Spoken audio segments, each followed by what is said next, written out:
नमस्कार, news night में आप सबका स्वागत है। आपके साथ मैं हूं ममता चोपड़ा। खबरों के इस प्राइम टाइम शो में हम आपके लिए लेकर आते हैं देश और दुनिया की हर जरूरी खबर। आज जिन बड़ी खबरों पर हमारी नजर रहेगी उनमें पहली बड़ी खबर है ड्रग्स के खिलाफ महाअभियान। आज अगले 3 साल के लिए तैयार किया गया है vision document on narcotics control, जो ड्रग सप्लाई, डिमांड और उससे होने वाले नुकसान को रोकने का ही एक रोड मैप है। करेंगे आज इस पर चर्चा भी। दूसरी बड़ी खबर अयोध्या से कि दोषियों का होगा हिसाब। राम मंदिर की दान राशि में जो कथित गड़बड़ी का मामला आया है उसमें एसआईटी ने अपनी रिपोर्ट दी, जिसके आधार पर एफआईआर दर्ज होने के बाद अब क्या है खबर, बताएंगे आपको। तीसरी बड़ी खबर कांग्रेस से जुड़ी हुई। कांग्रेस के सरेंडर का कैलेंडर। आज ही के दिन 1974 में तमिलनाडु के पास जो कच्चा दीव द्वीप है उसे तब की कांग्रेस सरकार ने श्रीलंका को सौंप दिया था। इसी मुद्दे पर भाजपा ने आज कांग्रेस को घेरा और कांग्रेस के सरेंडर के कैलेंडर को जारी किया। क्या है ये, बताएंगे आपको। लेकिन आइए शुरुआत कर लेते हैं इस वक्त की हेडलाइंस के साथ। राम मंदिर चढ़ावा विवाद केस में योगी सरकार का बड़ा एक्शन। गिरफ्तार आरोपियों की कोर्ट में पेशी। 14 दिन के लिए भेजे गए न्यायिक हिरासत में। सीएम योगी का विपक्ष पर पलटवार, कहा राम भक्तों पर गोली चलाने वाले आज आस्था से कर रहे हैं खिलवाड़।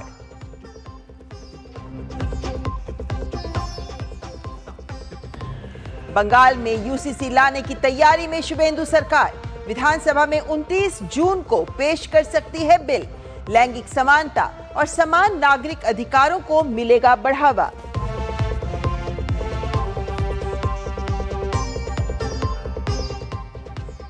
अंतर्राष्ट्रीय मादक पदार्थ निषेध और तस्करी रोकथाम दिवस के मौके पर नई दिल्ली में नार्को कोऑर्डिनेशन सेंटर की हुई 10वीं बैठक। गृह मंत्री अमित शाह की अध्यक्षता में हुआ मंथन। नारकोटिक्स के खिलाफ लड़ाई का रोड मैप तैयार।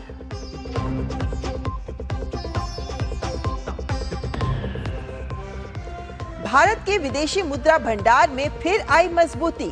672 अरब डॉलर के पार पहुंचा खजाना। गोल्ड रिजर्व में जोरदार बढ़ोतरी। आरबीआई ने जारी किया डेटा।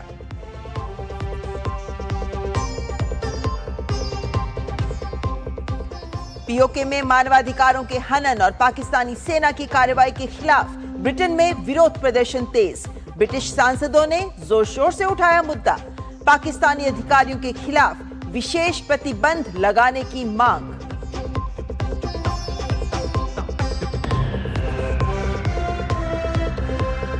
और वेनेजुएला में आए विनाशकारी भूकंप के बाद भारतीय सेना ने मदद के लिए भेजी मेडिकल टीम। ऑपरेशन अमिस्ताद के तहत 60 पैराफील्ड हॉस्पिटल्स की मेडिकल टीम वेनेजुएला के लिए रवाना।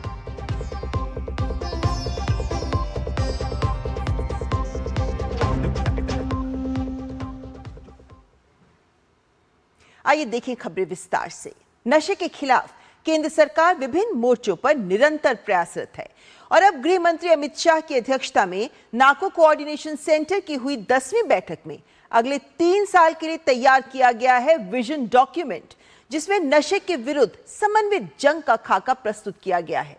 देश को खोखला कर रहा, परिवारों की खुशी छीन रहा, युवाओं को गर्त में धकेल रहे इस नशे के खिलाफ जंग को निर्णायक मोड़ पर ले आया है ये विजन डॉक्यूमेंट।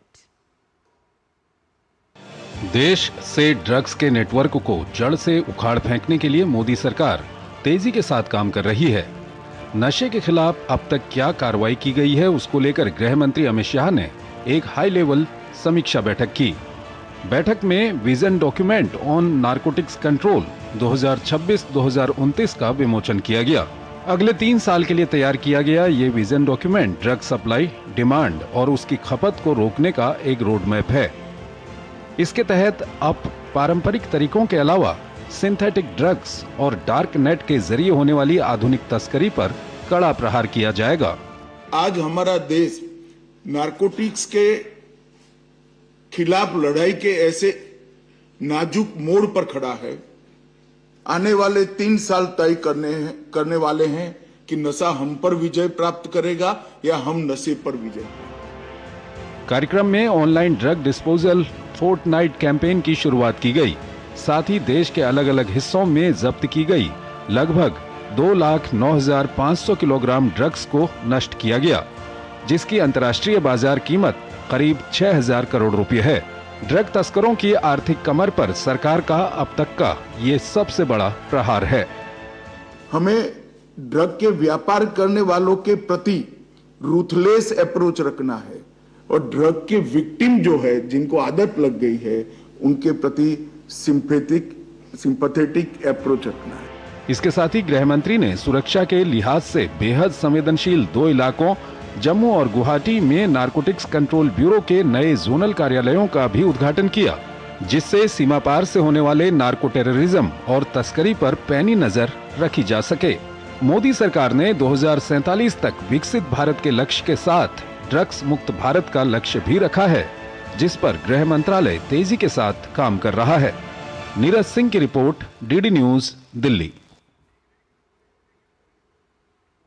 तो पिछले कुछ वर्षों पर जिस तरीके से सरकार लगातार काम कर रही है, उसके बाद आज का जो विजन डॉक्यूमेंट सामने आया बहुत महत्वपूर्ण है। तो इसी से जुड़े कुछ तथ्य आपके सामने रखना चाहेंगे, क्योंकि ये प्रधानमंत्री का विजन रहा है कि हमें नशा मुक्त, अगर विकसित भारत बनाना है तो उसके लिए नशा मुक्त भारत बहुत महत्वपूर्ण है। इसीलिए ये जो आज विजन डॉक्यूमेंट आया है, ये अगले 3 साल के लिए हमारे सामने एक गाइडिंग रोड मैप प्रस्तुत कर रहा है। और यही जो गाइडिंग फ्रेमवर्क सामने आया है, ये तमाम एजेंसियों के बीच में किस तरीके से समन्वय होगा, किस तरीके के बिंदुओं पर काम किया जाएगा, वो सब तथ्य हमारे सामने रखेगा। इसमें 3 स्तंभ हैं जो अत्यंत महत्वपूर्ण है, जिसमें मांग में कमी एक बड़ा स्तंभ है, आपूर्ति में कमी लाना, और तीसरा नुकसान, यानी कि ड्रग्स से जो हमारे युवाओं को परेशानी हो रही है, मेंटल और हेल्थ रिलेटेड इश्यूज होते हैं, उन सब में भी कमी लाना। ये 3 महत्वपूर्ण स्तंभ है, लक्ष्य है आप कह सकते हैं, जिन्हें सामने रखकर काम किया जाएगा। ऐसे में जो महत्वपूर्ण कदम भी उठाए जा रहे हैं इसके तहत, उसमें आप देख सकते हैं कि सबसे बड़ी बात है कि online drugs disposal fortnight campaign शुरू किया गया है। मतलब सोचिए, 2 लाख किलो ड्रग को नष्ट करना है और इनका 6,000 करोड़ कीमत है इनकी। इस सारी ड्रग को खत्म करने के लिए एक फोर्टनाइट का कैंपेन भी शुरू किया गया है। महत्वपूर्ण बात है कि इस पूरे विजन डॉक्यूमेंट में होल ऑफ गवर्नमेंट अप्रोच, दरअसल होल ऑफ गवर्नमेंट के साथ होल ऑफ सोसाइटी अप्रोच भी इसमें नजर आती है। इसमें ऑनलाइन पोर्टल्स, कई सारे ऐसे ऑनलाइन पोर्टल्स भी सामने आए हैं जिनमें ड्रग अपराध से जुड़ी जो जितनी भी जानकारी है उसको विभिन्न एजेंसियों के बीच में साझा करने के लिए भी एक नेटवर्क विकसित किया गया है। जो हम कह रहे हैं ये है नेटवर्क बेस्ड अप्रोच। अभी तक हम कहते थे कि कौन व्यक्ति किसके पास ड्रग पकड़ा गया, लेकिन नेटवर्क बेस्ड अप्रोच का मतलब है कि ड्रग किसके पास है ये बात इंपॉर्टेंट नहीं है, इसके पीछे कौन सा तंत्र काम करता है, कौन सी सप्लाई चेन्स है इत्यादि। सो नेटवर्क बेस्ड अप्रोच है जिसके आधार पर हल लिया जाएगा। जिम्मेदारियां तय कर दी गई हैं, लक्ष्य भी परिभाषित कर दिए गए हैं और अंतर एजेंसी समन्वय भी सुनिश्चित किया जा रहा है। समय सीमा भी स्पष्ट की गई है, यानी अब लक्षित तरीके से लक्ष्य के आधार पर समय सीमा के तहत ही कदम उठाया जाएगा। और इसीलिए अगले 3 वर्षों के लिए ये विजन डॉक्यूमेंट बहुत महत्वपूर्ण है। लेकिन इन 3 वर्षों में कौन सी बड़ी चुनौतियां हैं जिन पर ध्यान रखा जाएगा? सिंथेटिक ड्रग्स जो आज के दौर की बड़ी समस्या हो गई है, डार्क नेट के माध्यम से भी तस्करी की जा रही है, युवाओं को ड्रग्स से दूर रखना भी एक चुनौती हो रही है, और साथ ही साथ इलाज और पुनर्वास केंद्रों तक युवाओं को लेकर आना, उन्हें इलाज देना, ये सब भी बहुत महत्वपूर्ण हो गया है। ये तमाम वो चुनौतियां हैं, बड़ी चुनौतियां, जिन पर अगले 3 वर्षों में सरकार फोकस करेगी और इसके आधार पर ही सारा नेटवर्क बेस्ड अप्रोच के साथ इनकी कमर तोड़ने का बीड़ा उठाया है सरकार ने। ऐसे में सिंथेटिक ड्रग्स की जो जब्ती की गई है, कुछ आंकड़ों पर इन पर भी गौर करिए। आप देखिए 2004 से 14 के बीच में 26 लाख किलो सिंथेटिक ड्रग्स जब्त किए गए, लेकिन 2014 से 2026 के बीच में यही आंकड़ा 1,18,00,000 किलो का हो गया है। यह आंकड़ा दरअसल ये दिखा रहा है कि किस तरीके से सरकार एक्शन में है और इस एक्शन की वजह से ही ये ड्रग्स पकड़े जा रहे हैं। लेकिन सिर्फ जब्ती नहीं, अब जो विजन है इसमें 4 स्तंभों पर काम होगा। ऐसे में आपको यह भी बता दें कि अभी तक लगभग 42 से 42.5 के करीब लाख किलो ड्रग्स नष्ट किए जा चुके हैं। जरा सोचिए, इस तादाद में जो ड्रग्स हैं नष्ट किए जा गए हैं और अब तो फोर्टनाइट कैंपेन शुरू किया गया जिसमें और ड्रग्स को नष्ट किया जाएगा। सभी राज्यों और सभी यूटीज में एंटी नारकोटिक्स टास्क फोर्स का गठन हो चुका है ताकि कोई भी राज्य छूटे ना इस पहल से। स्पेशल टास्क फोर्स को गठित किया गया है। क्यों? क्योंकि जो डार्क नेट पे तस्करी होती है, जो क्रिप्टो करेंसीज के माध्यम से तस्करी हो रही है, उस पर भी नकेल कसी जा सके। इसके साथ साथ नारकोटिक्स कंट्रोल ब्यूरो का भी विस्तार किया गया है। मतलब कई नई जोनर और फील्ड यूनिट्स की स्थापना की गई है ताकि इन कंट्रोल ब्यूरोज के माध्यम से ये जो नकेल कसने की बात है, इसको जमीन पर सफलतापूर्वक उतारा जा सके। और पुनर्वास और उपचार के जो भी केंद्र बनाए गए हैं, उनके नेटवर्क में भी बढ़ोतरी की जा रही है। तो यह दिखाता है किस तरीके से केंद्र सरकार हर मोर्चे पर पूरा प्रहार कर रही है ताकि हम भारत को नशा मुक्त बना सके। यहीं पर आते हैं हम नशा मुक्त भारत अभियान पर, क्योंकि अब यह नशा मुक्त भारत अभियान केंद्र सरकार ने पूरे देश के सभी जिलों में अब यह लागू हो चुका है। आप सोचिए कि अब तक लगभग 29 करोड़ के लगभग युवाओं तक पहुंच हो चुकी है। अगर हम युवाओं की बात करें, कुल पहुंच अभी तक 29 करोड़ तक है, लेकिन युवाओं की बात करें तो लगभग 11 करोड़ युवाओं तक पहुंच चुके हैं। लगभग 7 करोड़ 71 लाख महिलाओं तक पहुंच चुके हैं और ये आंकड़े लगातार बढ़ रहे हैं, जो ये दिखाता है कि कोई भी छूटे ना, इसी बात पर जोर दिया जा रहा है। और आज का जो विजन डॉक्यूमेंट है, इसी से जुड़ा है हमारा आज का विशेष। हमारा विशेष कहता है नशे पर निर्णायक वार। चर्चा के लिए हमारे साथ जुड़े हैं श्री एसपी वैद, जो फॉर्मर डीजीपी हैं जम्मू कश्मीर के, साथ ही doctor Rajesh Kumar, executive director society for promotion of youth and masses. हमारे मेहमानों का दोनों का स्वागत करती हूं मैं। और वैद साहब, सबसे पहले आपके पास दोनों मेहमानों का स्वागत। और वैद साहब, सबसे पहले आपसे जानना चाहेंगे, क्योंकि ये जो विजन डॉक्यूमेंट आया है, अभी तक पहले भी तो प्रयास होते रहे हैं। ऐसा नहीं है कि 2014 के बाद प्रयास शुरू हुए, प्रयास उससे पहले भी हो रहे थे। लेकिन अब इस विजन डॉक्यूमेंट में ऐसा क्या अलग है जो आपको लगता है कि हम इसको एक निर्णायक वार की तरह देख सकते हैं? नमस्कार आपको और आपके दर्शकों को। देखिए, आपने सही कहा कि पहले भी हुआ करता था, मैं नहीं उस बात को डिनाई करता। नारकोटिक्स कंट्रोल ब्यूरो काफी सालों से है और सभी प्रदेशों की पुलिस फोर्सेस यहाँ काम करती आई हैं। लेकिन यहाँ जो ऑनरेबल होम मिनिस्टर कर रहे हैं, एक तो इसमें सबसे महत्वपूर्ण बात यह है जो 3 साल का विजन डॉक्यूमेंट निकाला है, उसमें पूरा प्लान ऑफ एक्शन और एक पूरा प्रहार दिखाया गया है कि ऑल गवर्नमेंट अप्रोच होगी, ऑल सोसाइटी अप्रोच। ये बहुत इंपॉर्टेंट है। मैं बार बार कहता हूं अपने यहाँ सर्विस के दौरान भी कि इसको don't leave it to narcotics control bureau और police only. It is actually affecting everyone and हमारी फ्यूचर जनरेशन को इफेक्ट कर रहा है। और हम ऐसी जगह पे हैं, यहाँ दोनों तरफ आप जानते हैं गोल्डन क्रिसेंट और गोल्डन ट्रायंगल पड़ता है। और ये भी बहुत महत्वपूर्ण है जो अनाउंसमेंट कि इस एनसीबी के ऑफिसेस एक तो जम्मू में खोला गया और एक गुवाहाटी में खोला गया।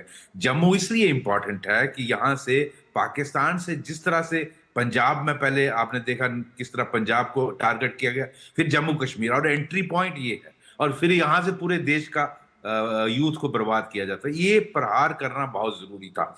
इसी तरह नॉर्थ ईस्ट इसके टारगेट में आप देखते हैं किस तरह से पूरे नॉर्थ ईस्ट को इफेक्ट किया गया और किस तरह से मणिपुर एक बहुत बड़ी प्रॉब्लम बन के उभरी है, वो इससे रिलेटेड है। और मैं समझता हूँ होम मिनिस्टर साहब ने वहां ऑफिस खोल के बहुत बड़ा ये जो भारत के लिए 4 सबसे बड़ी चुनौतियां थी। एक जम्मू कश्मीर, जिसको 370 हटाकर उसको पूरी तरह से रिजॉल्व करने की कोशिश की, और आज आप देखिए 90% वायलेंस की कमी आई है। इसी तरह आप दूसरा आपका नॉर्थ ईस्ट का प्रॉब्लम था जो बहुत हद तक 80-90% खत्म कर दिया, एक्सेप्टिंग इस वक्त Manipur still remains state of concern.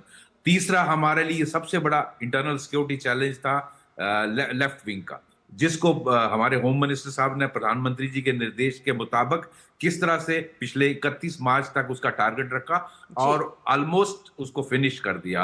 अब अर्बन नक्सल पर अटैक हो रहा है। मैं समझता हूं ये 3 महत्वपूर्ण थे। और उसके बाद सबसे बड़ा चौथा चैलेंज था ये ड्रग, और इसका हमारे यूथ पर डायरेक्ट इफेक्ट होता है। और पाकिस्तान की जो ISI, और मैं बार बार कहता हूं जो वहां के जनरल हैं, they are the biggest drug peddlers of this whole region in the world।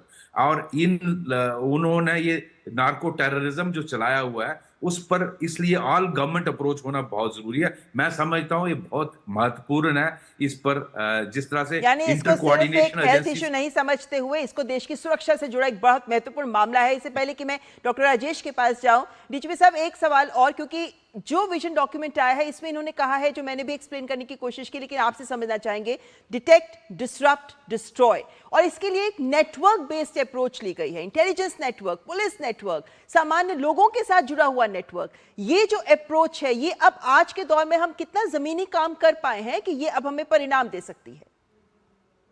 देखिए, ऐसा है कि आप समझती हैं बहुत अच्छे तरीके से कि किस तरह से सप्लाई और डिमांड और उस पर अटैक करना बहुत जरूरी है। सप्लाई हमें मालूम है कहाँ से आती है, उस पर रोकथाम होना बहुत जरूरी है, और जिस पर मैं समझता हूँ अच्छी तरह से प्रहार हो रहा है। डिमांड, जब जहां हमारे लोगों में अगर इसकी जो यहाँ ड्रग पैडलर्स हैं उन पर प्रहार होना बहुत जरूरी है। जिस तरह होम मिनिस्टर साहब ने बहुत महत्वपूर्ण बात, मैं उनकी स्पीच सुन रहा था कि उनको कोई लिहाज नहीं मिलनी चाहिए, इवन कानूनी। मैं कई बार जजेस साहबान से भी रिक्वेस्ट करता हूं कि कई बार टेक्निकल ग्राउंड्स पे आप छोड़ देते हो, नहीं छोड़ना। If you are internally convinced कि ये ड्रग पैडलर है, उसको कन्विक्ट करना ही चाहिए। जज साहब को उस वक्त नहीं देखना चाहिए। इस तरह ये ऑल सोसाइटी अप्रोच के लिए जरूरी। दूसरा, जो उनके साथ सहानुभूति, जो इसके विक्टिम बने हैं, जो हमारा यूथ है, हमने बहुत सारे मैं जम्मू कश्मीर की एग्जांपल देता हूं, हमने बहुत सारे ड्रग डी एडिक्शन सेंटर्स खोले हैं यहाँ इस तरह का। तो और इंटेलिजेंस कोऑर्डिनेशन बहुत इंपॉर्टेंट है। आप देखिए, डिफरेंट एजेंसीज आइसोलेशन में अगर काम करेंगी तो आपको रिजल्ट्स नहीं मिलेंगे। ये बहुत जरूरी है। जिस तरह हम यहाँ जम्मू कश्मीर और पंजाब में आप कर रहे हैं, ये हमारा चाहे लोकल पुलिस हो, इंटेलिजेंस ब्यूरो हो, एनसीबी हो, लोकल लोगों की पूरी जो नेटवर्क है उस सब की इन्वॉल्वमेंट करके और एक कोऑर्डिनेटेड अप्रोच के साथ इस पर प्रहार करना बहुत जरूरी है। और इसी वजह से जब ऐसा होगा तभी परिणाम भी वो आएंगे जिसको लेकर लक्षित परिणाम के साथ हम आगे भी बढ़ रहे हैं। हमारे साथ डॉक्टर राजेश कुमार भी जुड़े हुए हैं। डॉक्टर राजेश कुमार, आप निरंतर काउंसलिंग देते हैं, आप इंस्टीट्यूशंस के साथ जुड़े हुए हैं, यूनिवर्सिटीज के साथ जुड़े हुए हैं, युवाओं के साथ जुड़े हुए हैं लगातार, और ऐसे में आप जैसी संस्थाओं की भूमिका बहुत महत्वपूर्ण हो जाती है, आपके व्यूज बहुत महत्वपूर्ण हो जाते हैं। जब हम 3 स्तंभ की बात करते हैं तो उसमें तीसरा स्तंभ यही आता है कि जो नुकसान हमारे युवाओं को हो रहा है उससे उन्हें कैसे बचाया जाए। ऐसे में जब हम होल ऑफ गवर्नमेंट के साथ होल ऑफ सोसाइटी अप्रोच की भी बात करते हैं, और जमीन पर भी उसको कहा जा रहा है कम्युनिटी पुलिसिंग, क्राइम मैपिंग के जरिए नेटवर्क्स को पहचानने के साथ साथ युवाओं को भी उससे दूर करना, ये चैलेंज जिस अप्रोच के साथ सरकार इस विजन डॉक्यूमेंट में बढ़ रही है, आपको क्या लगता है जब आप लोग जैसे लोग जमीन पे काम करते हैं, चैलेंज को देखते हुए, सफलता को देखते हुए, अब आपको क्या लगता है आगे का ये रोड मैप आप जैसे लोगों के प्रयासों कितना बल देगा? Thank you. वैसे आपने जो 2 शब्द बोला, डिमांड और सप्लाई, तो सप्लाई रिडक्शन पे सरकार बहुत अच्छा काम कर रही है और काफी सफलता भी मिली है।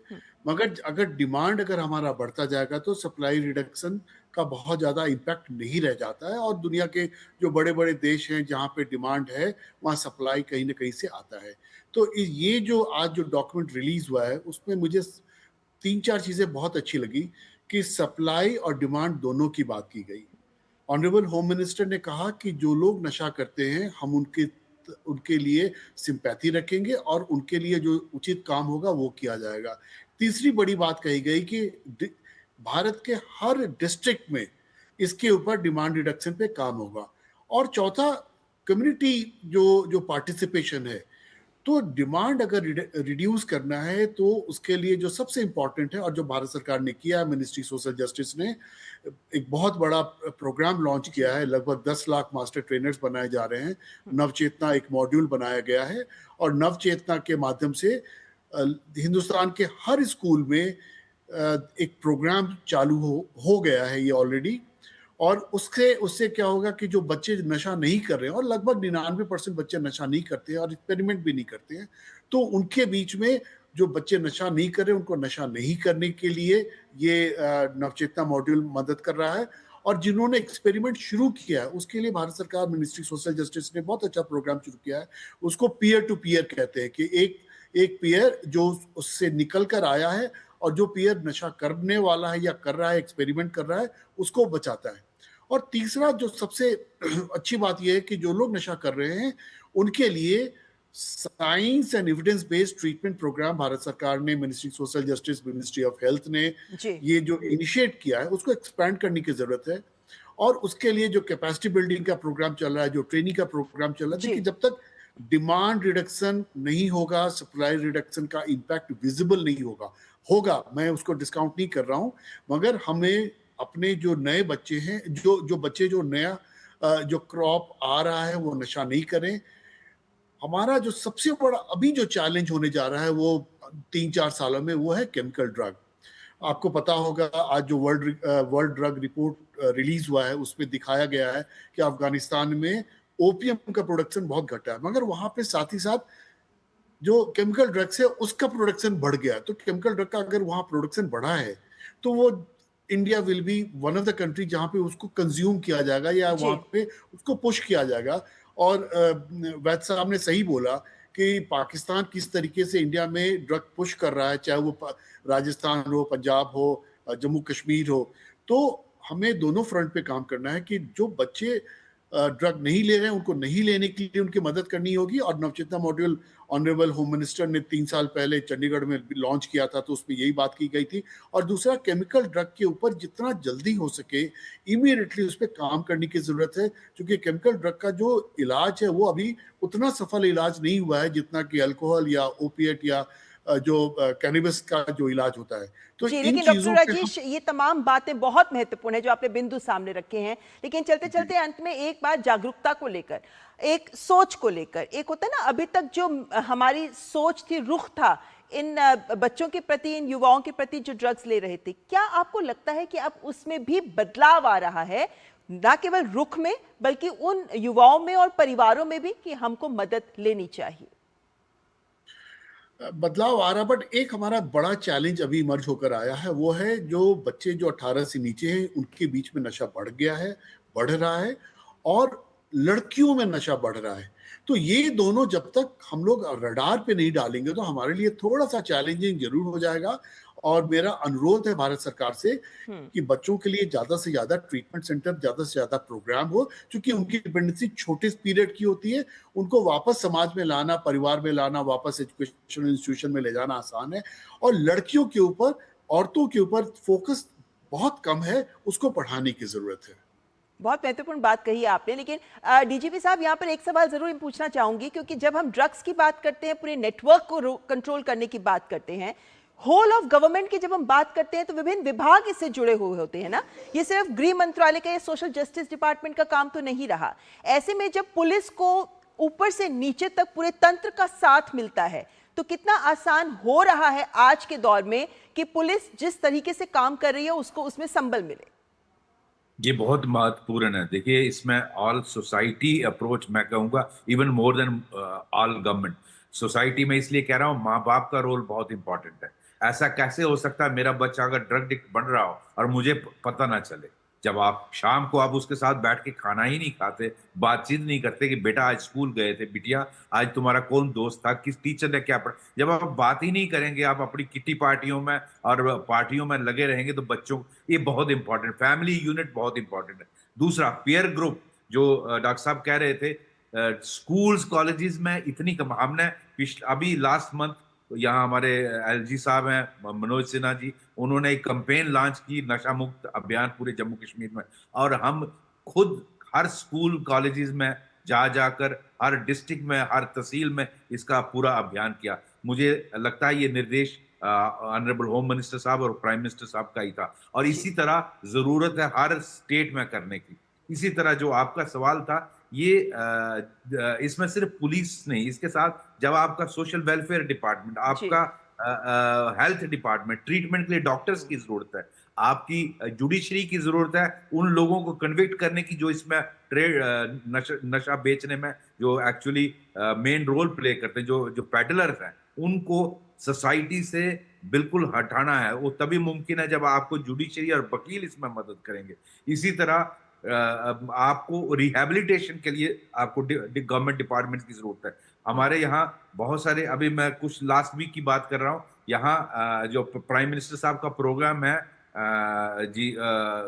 मिशन युवा, तो उनके डायरेक्टर हैं, एक IAS अफसर, मैंने उनको रिक्वेस्ट की थी, उनसे बात की, तो उनकी स्कीम्स में आपको इजी इंस्टॉलमेंट्स में लोन मिलता है। और जो बच्चे नशे से निकल चुके थे, लेट्स से 1-2 साल से उन्होंने नहीं किया, उनको रिहैबिलिटेट भी करने की कोशिश की ताकि वो अपना कुछ बिजनेस करें, आत्मसम्मान बढ़े और सोसाइटी में उनकी इज्जत, क्योंकि ये बेसिकली नशे की आदत तब पड़ती जब बच्चा फील करता मैं फेलियर हो गया, मैं रिजेक्टेड हूं, मुझे कोई पसंद नहीं करता, जब ये चीज बच्चे में नहीं आनी चाहिए। तो इसलिए ये सारी all government all society approach बहुत बहुत महत्वपूर्ण जी, और यही all government all society approach है जो इस विजन डॉक्यूमेंट का एक महत्वपूर्ण स्तंभ भी है। फिलहाल दोनों मेहमानों का बहुत बहुत धन्यवाद करना चाहेंगे इस महत्वपूर्ण विषय पर हमारे साथ चर्चा करने के लिए। बहुत बहुत धन्यवाद। और न्यूज नाइट में फिलहाल यहाँ रुकेंगे एक ब्रेक के लिए। आप देखते रहें न्यूज नाइट।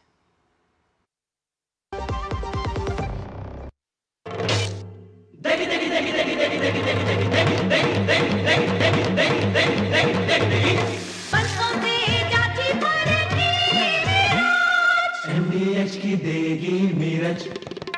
देगी मिर्च का तड़का, अंग अंग फड़का। MDH की देगी मिर्च। वाह, गाय तुम्हारी माता है ना? तो पशुहार के नाम पर जहर क्यों खिलाता है? अनसन हटा, दिल से खिला, सिर्फ कपिला, देश का नंबर 1 पशु आहार। बुद्धू, नई कार जीतने का मौका। वाओ, पापा को सरप्राइज दूंगी। बस थोड़ी सी तो उनकी डिटेल भरनी है। रुक जा बुद्धू। व्हाट? ऐसे पॉपअप से सावधान रहो, स्कैमर्स पर्सनल डिटेल्स का गलत यूज कर सकते हैं। ओ, तू समझ गई ना, रिलैक्स। पर कार जीत जाते तो पापा होमवर्क नहीं कराते। RBI कहता है स्मार्ट बनो, कूल रहो। मेरी पसंद, मेरी पसंद,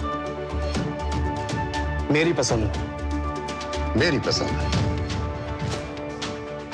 हमारी पसंद। हम सबकी पसंद। मजबूत देश का मजबूत सरिया हो गया स्टील। पढ़ता है, खेलता है, झूलता उछलता है, दौड़ता कभी कभी दौड़ कर आता है, आगे आगे बढ़ता है इंडिया, अमूल दूध पीता है इंडिया। छोले बने तो गोल्डी छोले मसाले, जहाँ जाए रिश्ते बनाए। गोल्डी लाए हैं फ्रेश लॉक टेक्नोलॉजी जो रखे मसालों को हर समय फ्रेश।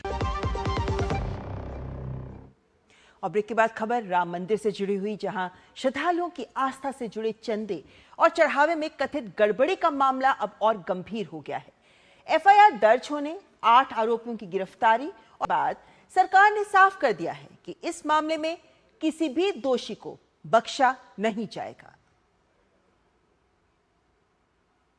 राम मंदिर की दान राशि में कथित गड़बड़ी मामले में SIT की रिपोर्ट के आधार पर FIR दर्ज होने के बाद पूरे प्रकरण ने तूल पकड़ लिया है। इस मामले पर मुख्यमंत्री योगी आदित्यनाथ ने सख्त रुख अपनाते हुए कहा कि आरोप सामने आते ही सरकार ने तत्काल SIT गठित करने के निर्देश दिए थे। उन्होंने विपक्ष पर निशाना साधा और कहा कि अयोध्या आस्था का प्रतीक है और इसके साथ खिलवाड़ बंद होना चाहिए। एक पक्ष कहता था राम हुए ही नहीं, और दूसरा पक्ष वह है जो जय श्री राम पर लाठी और गोली चलाते थे। ये लोग कहते हैं आस्था के साथ खिलवाड़ हुआ। ये स्वीकार्य नहीं। सरकार की जो मंशा है, सरकार ने पहले दिन कहा कि दूध का दूध और पानी का पानी सबके सामने आएगा, लेकिन मैं फिर से अपील करूंगा, राम भक्तों की अग्नि परीक्षा मत लो। राम भक्तों के साथ, उनकी आस्था के साथ खिलवाड़ करना बंद करो। अगर तथ्य नहीं है, पुष्ट प्रमाण नहीं है, तो आरोप प्रत्यारोप बंद करो, और प्रमाण है तो SIT को सबूत सहित प्रमाण प्रस्तुत करो। इसी बीच श्री राम मंदिर की दान राशि के गबन मामले में गिरफ्तार सभी 8 आरोपियों को अदालत ने 14 दिन की न्यायिक हिरासत में भेज दिया है। गुरुवार को दर्ज FIR के आधार पर पुलिस ने मंदिर के कर्मचारियों समेत सभी 8 आरोपियों को गिरफ्तार कर लिया था। गिरफ्तार आरोपियों में अविनाश शुक्ला, अनुकल्प मिश्रा, लवकुश मिश्रा, मनीष कुमार यादव, करुणेश पांडे, रामाशंकर मिश्रा, सुभाष श्रीवास्तव और राम शंकर यादव उर्फ टिन्नू शामिल हैं। आरोपियों के खिलाफ धारा 305, 306, 316(5), 317(4), 317(5), 61, 35 BNS और 13(1) APC एक्ट के तहत मामला दर्ज किया गया है।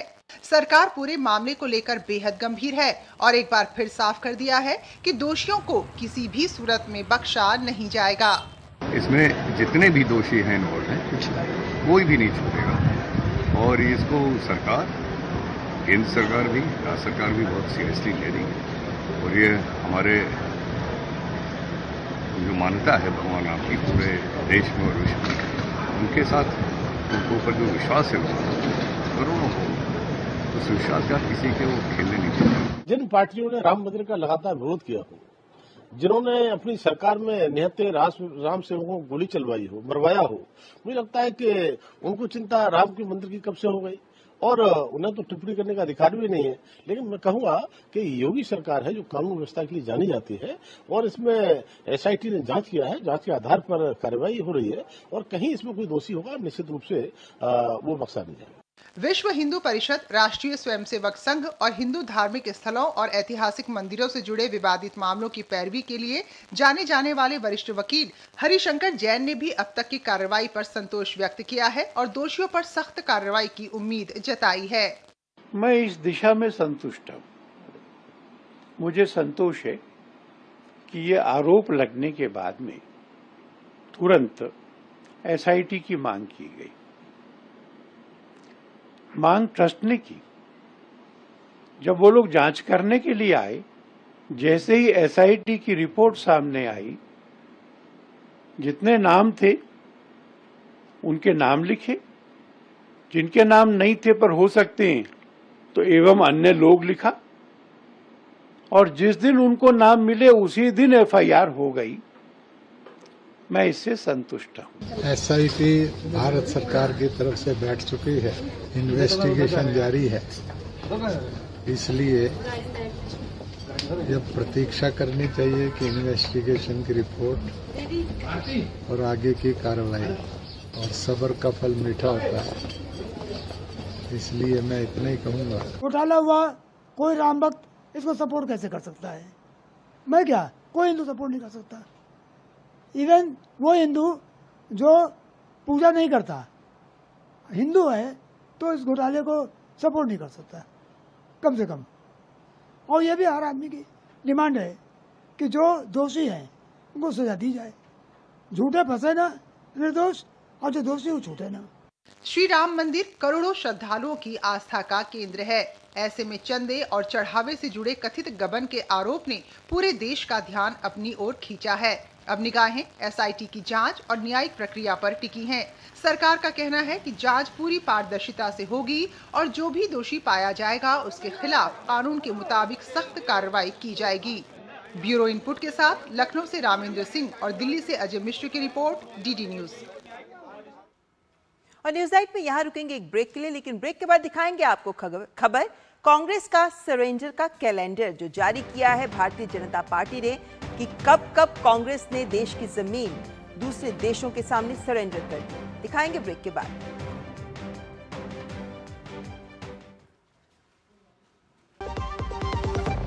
खाने में मेरी क्वीन के लिए क्या है?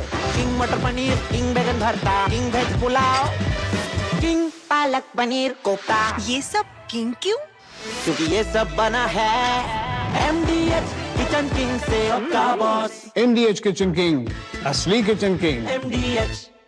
यार कैसे ले पाएंगे घर? नहीं, आज गर्मी बहुत है ना? यस, बहुत ही ज्यादा। पापा, घर खरीदने की planning is not easy.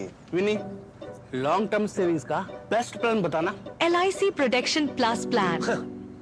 LIC और सेविंग्स। यस, इसमें इंश्योरेंस और फंड्स दोनों में इन्वेस्ट करके गोल्स के हिसाब से सम अश्योर्ड एडजस्ट कर सकते हो। LIC protection plus plan, future insured, growth assured. जब धरती चीर कर निकलता है लोहे का पत्थर और मिलता है मोंगिया के जोश से, फिर तपता है, पिघलता है और बनता है फौलाद। अब होता है सरिया सारी खूबियों के साथ। मोंगिया स्टील, मजबूत देश का मजबूत सरिया। जरा सी हंसी दुलार जरा सा the taste of India. जरा सी अनबन प्यार जरा सा the taste of India. यही तो अमूल है स्वाद इंडिया का, यही तो अमूल है the taste of India. Chole बने तो गोल्डी छोले मसाले, जहाँ जाएं रिश्ते बनाएं। गोल्डी लाए हैं फ्रेश लॉक टेक्नोलॉजी, जो रखे मसालों को हर समय फ्रेश। और अब बात उस इतिहास की करते हैं जहां कांग्रेस ने हजारों एकड़ जमीन दूसरे देशों को सरेंडर कर दी। आज ही के दिन 26 जून 1974 को तमिलनाडु के पास स्थित कच्चातीवू द्वीप को तत्कालीन कांग्रेस सरकार ने भारत से अलग करके श्रीलंका को सौंप दिया था। इसके कारण तमिलनाडु के मछुआरों को आज भी कई प्रकार की समस्याओं का सामना करना पड़ता है। इसी मुद्दे पर बीजेपी ने कांग्रेस को घेरते हुए कांग्रेस के सरेंडर के कैलेंडर का एक और ऐतिहासिक काला अध्याय बताया है। बीजेपी सांसद सुधांशु त्रिवेदी ने प्रेस कॉन्फ्रेंस कर कांग्रेस की गलतियों का काला चिट्ठा सामने रखा। सुधांशु त्रिवेदी ने क्या कहा, आइए पहले वो सुनिए। हम ये कह सकते हैं कि कांग्रेस के सरेंडर का कैलेंडर जो 1947 में भारत के दो टुकड़े करके मुस्लिम लीग के आगे सरेंडर करने से शुरू होता है, तो 1948 में पाकिस्तान को पीओके सरेंडर करना, तो 1962 में चाइना को अक्साई चिन सरेंडर करना और लगभग आसाम सरेंडर कर ही दिया था वहाँ से, और मानसरोवर सरेंडर करना, वहाँ से लेके कच्चा थीवू को 26 जून 1974 को सरेंडर करना और 28 जून को वह श्रीलंका के नियंत्रण में आ गया।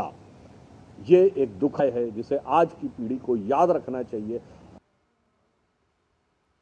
तो आइए बताते हैं आपको कि कांग्रेस के सरेंडर के कैलेंडर में क्या क्या है। कांग्रेस के सरेंडर के कैलेंडर में 1947 में मुस्लिम लीग के आगे सरेंडर। बीजेपी का कहना है कि वर्ष 1947 में कांग्रेस ने मुस्लिम लीग की मांगों के आगे घुटने टेके और भारत के दो टुकड़े होना स्वीकार किया। 1948 पीओके का सरेंडर। बीजेपी ने दावा किया कि वर्ष 1948 में तत्कालीन कांग्रेस सरकार की ढुलमुल नीतियों के कारण ही कश्मीर का एक हिस्सा पाकिस्तान के पास चला गया, जिसे आज पाकिस्तान अधिकृत कश्मीर कहा जाता है। तीसरा 1962 में अक्साई चिन का सरेंडर। बीजेपी ने दावा किया है कि वर्ष 1962 के भारत चीन युद्ध के दौरान कांग्रेस सरकार के कमजोर नेतृत्व के कारण ही अक्साई चिन का क्षेत्र चीन के कब्जे में चला गया। 1974 कच्चाथीवू द्वीप का सरेंडर। 26 जून 1974 यानी आज ही के दिन उस वर्ष में इंदिरा गांधी सरकार ने कच्चाथीवू द्वीप को श्रीलंका को सौंप दिया, जो बाद में 28 जून को श्रीलंका के नियंत्रण में चला गया। तो ये है वो कैलेंडर जो जारी किया है भाजपा ने। अब आपको कच्चाथीवू द्वीप के बारे में बताते हैं।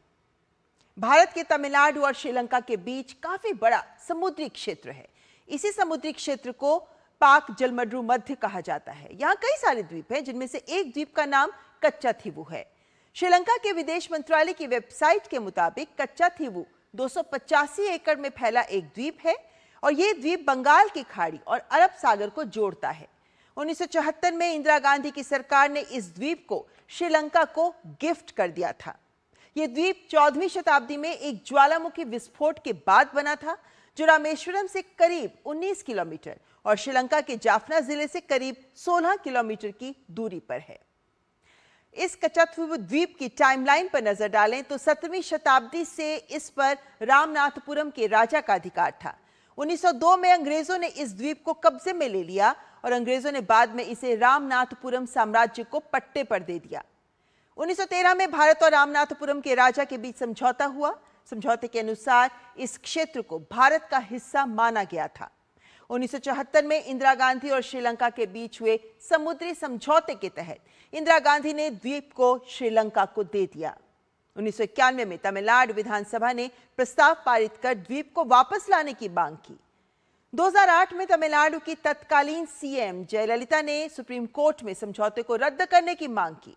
2023 में तमिलनाडु के तत्कालीन सीएम एमके स्टालिन ने पीएम को पत्र लिखकर इस द्वीप को वापस लेने की मांग की।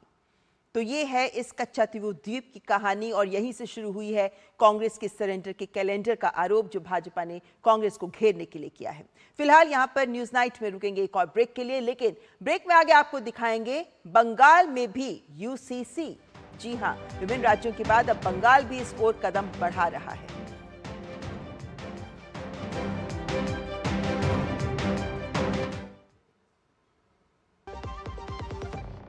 सस्ते वाले दाल मसाले स्वाद हुआ बेकार, MDH की हल्दी मिर्ची धनिया करे कमाल, ये रंग दे ये खुशबू दे ये तीखा ये कम पड़े, क्या निराला MDH मसाला।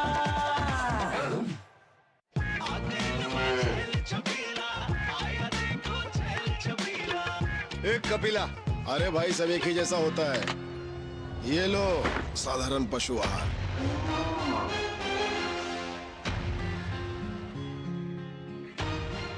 इस देश की हर माँ, बच्चे, बूढ़े, जवान, खिलाड़ी, डॉक्टर, इंजीनियर, सबको गाय भैंस की दूध की शक्ति पर भरोसा है। पर जब इन पशुओं को कपिला पशु आहार मिलेगा, तभी तो दूध सिर्फ ज्यादा ही नहीं, शक्ति से भरपूर भी होगा। और ये सच जानते हुए चंद पैसों के लिए तुम देश का भरोसा तोड़ दो। माफ कीजिए। कपिला पशु आहार, देश का नंबर 1 पशु आहार। फिर से लेट। बेटी का नया अकाउंट, उनका KYC भी अपडेट करना है। मैं यहाँ नूडल्स बना रहा हूँ और तुम बहाने बना रहे हो। अरे ये तो एकदम झटपट काम है। कैसे? अगर KYC में कोई चेंज नहीं है या सिर्फ एड्रेस बदला है तो registered mobile, email, internet banking, letter से सेल्फ डिक्लेरेशन करो। और चेंजेस हो तो घर बैठे वीडियो KYC, आधार OTP, E-KYC से अपडेट करो। सिंपल। ये तो नूडल्स बनाने से भी आसान है। अभी आता हूँ। RBI कहता है KYC सुरक्षित बैंकिंग की ओर पहला कदम। जरा सी हंसी दुलार जरा सा, जरा सी अनबन प्यार जरा सा,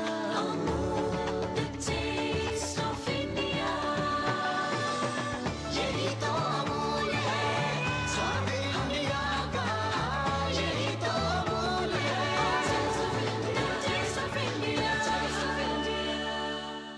छोले बने तो गोल्डी छोले मसाले, जहाँ जाए रिश्ते बनाए। गोल्डी लाए हैं फ्रेश लॉक टेक्नोलॉजी, जो रखे मसालों को हर समय फ्रेश। पश्चिम बंगाल की शुभेंदु सरकार आगामी सोमवार को विधानसभा में समान नागरिक संहिता यानी यूसीसी विधेयक पेश करने वाली है।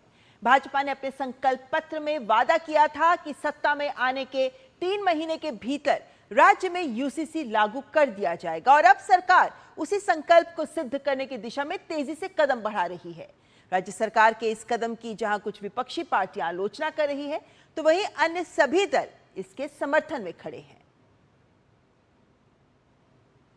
उत्तराखंड, गुजरात और असम के बाद अब पश्चिम बंगाल में भी समान नागरिक संहिता यूसीसी लागू करने की तैयारी तेज हो गई है। मुख्यमंत्री शुभेंदु अधिकारी के नेतृत्व वाली भाजपा सरकार सोमवार को विधानसभा में इस संबंध में विधेयक पेश कर सकती है। शुभेंदु अधिकारी ने शुक्रवार को कहा कि उनकी सरकार राज्य में समान नागरिक संहिता को सभी कानूनी प्रक्रियाओं का पालन करते हुए लागू करेगी। यूनिफॉर्म सिविल कोड बंगाल में होगा, एक प्रोसीड्योर होता है, हम लोग असेंबली में बताऊंगा। एक कमेटी बनता है एक सिटिंग जज के नेतृत्व में। गुजरात, उत्तराखंड, आसाम में जिस तरीके से हुआ प्रोसीड्योर मानते हुए होगा, बाकी असेंबली में मानने बताऊंगा मैं। UCC is one of the utmost important bill to be introduced in West Bengal. There are a lot of reasons. I don't want to discuss on that part. Yes, state government decided to introduce UCC West Bengal Bill 2026 on Monday.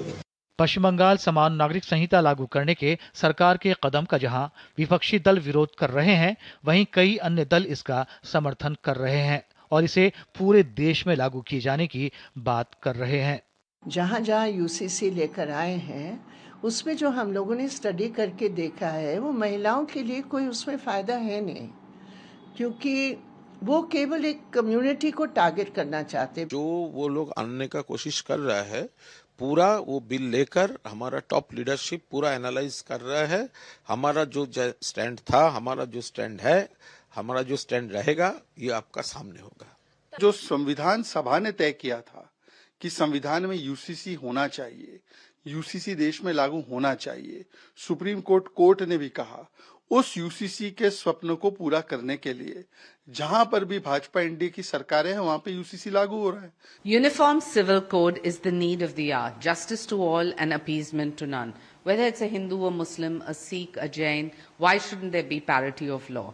BJP ने विधानसभा चुनाव के दौरान अपने चुनावी संकल्प पत्र में सत्ता में आने के 6 महीने के भीतर यूसीसी लागू करने का वादा किया था। केंद्रीय गृह मंत्री अमित शाह ने भी चुनाव प्रचार के दौरान इस वादे को प्रमुखता से उठाया था। सरकार का दावा है कि इससे लैंगिक समानता और समान नागरिक अधिकारों को बढ़ावा मिलेगा। इस मुद्दे पर सदन के भीतर और बाहर तीखी राजनीतिक बहस होने की संभावना है। अगर ये विधेयक पारित हो जाता है तो पश्चिम बंगाल यूसीसी लागू करने वाला देश का चौथा भाजपा शासित राज्य बन जाएगा। ब्यूरो इनपुट के साथ सौरभ दत्ता की रिपोर्ट, डीडी न्यूज। आपको बता दें कि देश में उत्तराखंड, गुजरात और असम वो राज्य हैं जहां यूसीसी लागू हो चुका है। इनके बाद अब देश के कई और बीजेपी और एनडीए शासित राज्यों ने एक देश एक कानून के संकल्प को जमीन पर उतारने के लिए बहुत तेजी से अपने कदम बढ़ा दिए हैं। पश्चिम बंगाल सरकार तो यूसीसी को लेकर ऐतिहासिक कदम उठाने की दहलीज पर खड़ी ही है। अन्य राज्यों की बात करें तो छत्तीसगढ़ में भी यूसीसी लागू करने की कवायद बेहद तेज हो चुकी है। राज्य सरकार ने इसके लिए 5 सदस्यीय हाई लेवल कमेटी का गठन किया है। ये कमेटी विवाह, तलाक, गोद लेने और उत्तराधिकार समेत सभी पर्सनल लॉ का बारीकी से अध्ययन कर जल्द ही अपना मसौदा तैयार करेगी। मध्य प्रदेश में समान नागरिक संहिता को ऐतिहासिक जन समर्थन मिला है। मध्य प्रदेश में यूसीसी को लेकर आए करीब 9.5 लाख सुझावों में से 93% इसके पक्ष में हैं, जिनमें चौंकाने वाली बात यह है कि 49% मुस्लिम समाज के लोगों ने भी अपनी सहमति जताई है। यहां बात महाराष्ट्र की करें तो यहां यूसीसी को लेकर सियासी पारा पूरी तरह गर्म हो चुका है। मुख्यमंत्री देवेंद्र फडणवीस के नेतृत्व वाली महायुति सरकार ने स्पष्ट कर दिया है कि राज्य में समान नागरिक संहिता को हर हाल में लागू किया जाएगा। महाराष्ट्र के गृह राज्य मंत्री योगेश कदम ने यूसीसी के अध्ययन के लिए रिटायर्ड जज की अध्यक्षता में समिति बनाने का आधिकारिक ऐलान कर दिया है। राजस्थान की बात करें तो यहां की बीजेपी सरकार भी यूनिफॉर्म सिविल कोड यानी यूसीसी लागू करने की दिशा में तेजी से काम कर रही है। इसी 22 जून को राज्य के कानून मंत्री जोगाराम पटेल और गृह राज्य मंत्री जवाहर सिंह बेढम ने बताया कि सुप्रीम कोर्ट की रिटायर्ड न्यायाधीश रंजना प्रकाश देसाई की अध्यक्षता में यूसीसी लागू करने के लिए एक विशेषज्ञ समिति का गठन किया गया है। तो यूसीसी को लेकर जारी राज्यों के ये कदम साफ इशारा कर रहे हैं कि अब देश में समान नागरिक संहिता यानी यूसीसी की मंजिल अधिक दूर नहीं है और जल्द ही पूरे देश में समान नागरिक संहिता का नया सवेरा होने वाला है। बढ़ते हैं आगे। प्रधानमंत्री नरेंद्र मोदी शनिवार से सेशल्स दौरे पर होंगे। भारत के विजन महासागर में सेशल्स का अहम स्थान है। प्रधानमंत्री अपने दौरे के दौरान वहां राष्ट्र दिवस के स्वर्ण जयंती समारोह में मुख्य अतिथि के तौर पर शामिल होंगे। वे सेशल्स के राष्ट्रपति के साथ द्विपक्षीय वार्ता करेंगे। प्रधानमंत्री सेशल्स की राष्ट्रीय असेंबली को संबोधित भी करेंगे।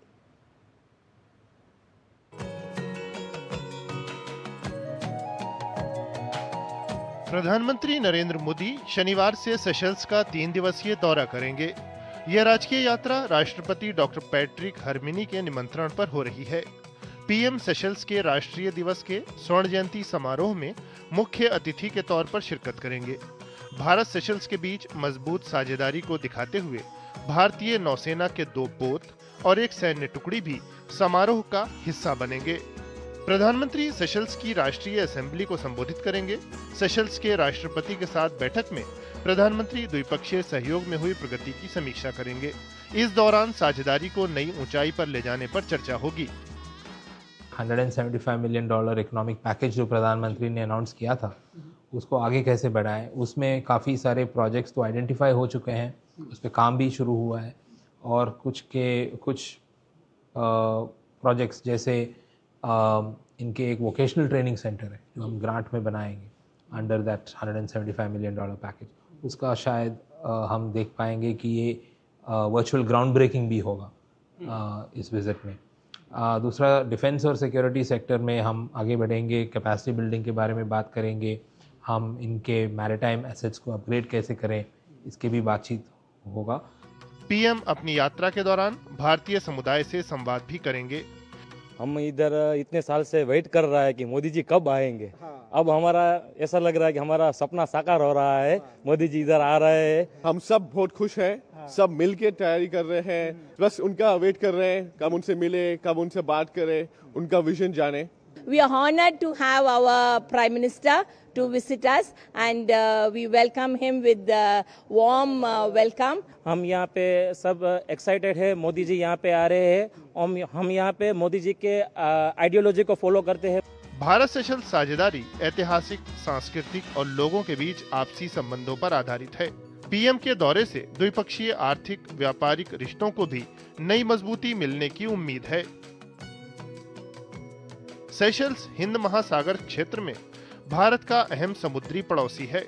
भारत के विजन महासागर में सेशल्स का अहम स्थान है। साथ ही ग्लोबल साउथ साझेदार के तौर पर भी दोनों देशों में पुरानी दोस्ती है।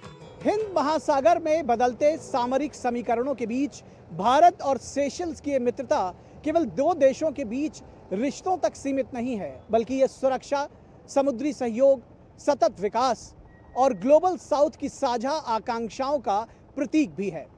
प्रधानमंत्री नरेंद्र मोदी की 11 वर्षों के बाद सेशल्स की यह यात्रा अतीत के विश्वास को वर्तमान की उपलब्धियों के साथ जोड़ते हुए भविष्य के नए द्वार भी खोलती है। कैमरामैन आनंद कुमार के साथ Nikhil Singh, DD news, Seychelles. फिलहाल यह वक्त एक और ब्रेक का, आप देखते रहें न्यूज़ नाइट। हमें पता है चमकी चाट से क्या बना है, सैंडविच, लस्सी और छाछ और हर घूंट में चमकी चाट, ड्राई फ्रूट और दही बड़े, चमकी चाट से स्वाद बढ़े और चाट पपड़ी दही बल्ले, चमकी चाट से बल्ले बल्ले, असली स्वाद सिर्फ चमकी चाट।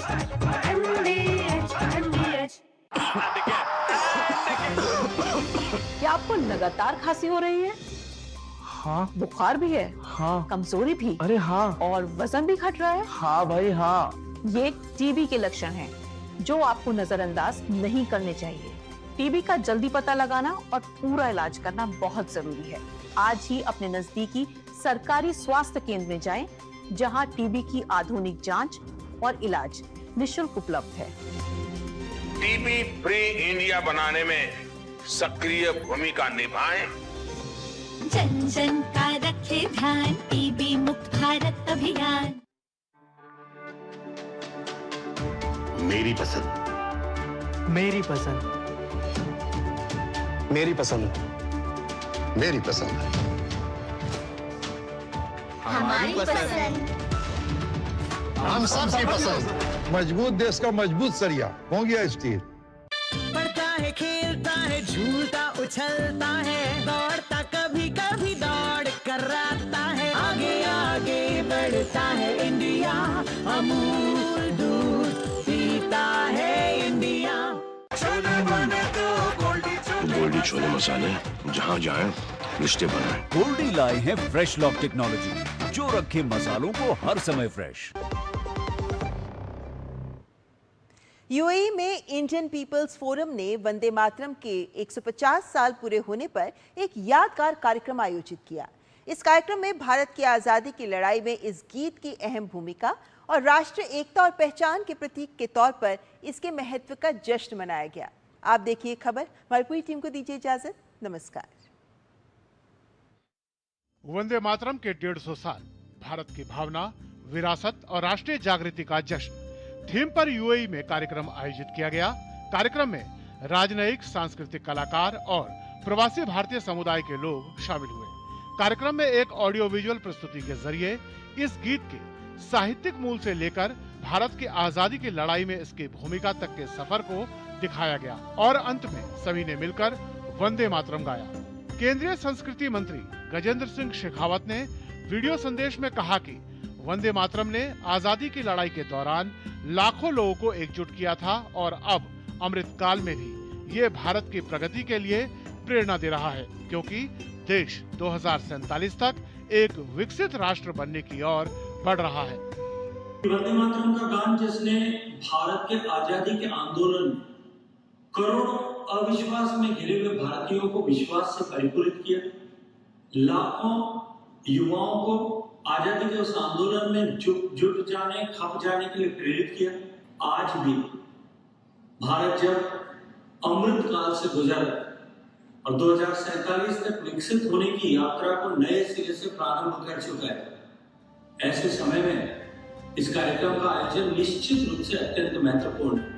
कार्यक्रम के मुख्य अतिथि और सांसद अरुण सिंह ने कहा कि इंडियन पीपल्स फोरम जैसे संगठन राष्ट्रीय पहचान को मजबूत करने और प्रवासी भारतीयों के बीच अपनापन की भावना को बढ़ावा देने में अहम भूमिका निभाते हैं। उन्होंने कहा कि देश की अर्थव्यवस्था में प्रवासी भारतीयों का बड़ा योगदान है।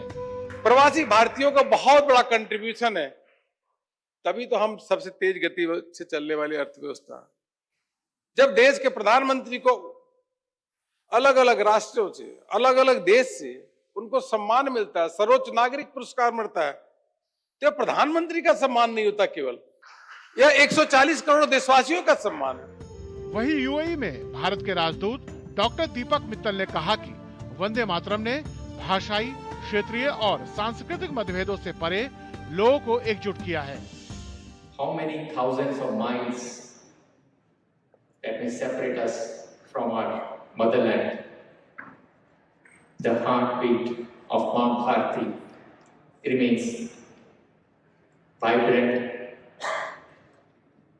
unified, and incredibly strong in our hearts, even thousands of miles away from our motherland. So I want to thank IPF for this wonderful initiative to organize this milestone commemoration. कार्यक्रम के जरिए राष्ट्रीय गीत वंदे मातरम की देश की आजादी की लड़ाई में अहम भूमिका और राष्ट्रीय एकता व पहचान के प्रतीक के तौर पर इसके महत्व का जश्न मनाया गया। Bureau report, DD news.